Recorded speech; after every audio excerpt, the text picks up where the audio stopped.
Nearly 2 decades after the first Australian troops were deployed to Afghanistan, Australia's military faced up to some brutal truths. 23 incidents of alleged unlawful killing of 39 people.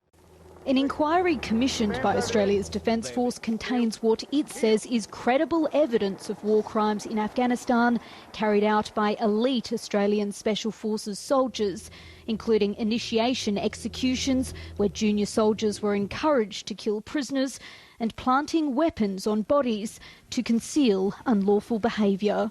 I sincerely and unreservedly apologise for any wrongdoing by Australian soldiers. The inquiry says none of the killings took place in the heat of battle. The victims were unarmed and has recommended 19 soldiers be investigated.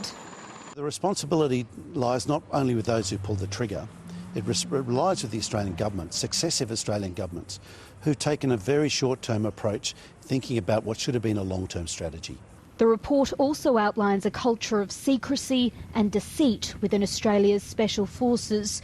It found no evidence that senior leadership knew of any alleged offences, but it was a failure of higher command to not correct the toxic culture.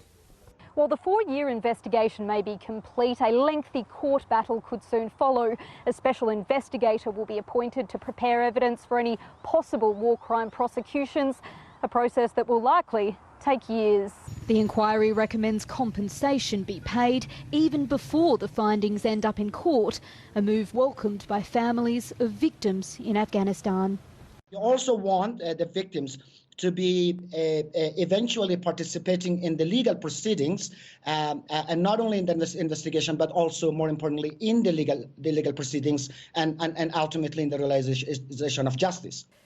Of all the wars Australia has been involved in, Afghanistan was the longest. These new revelations will no doubt cast a shadow over Australia's role in the conflict.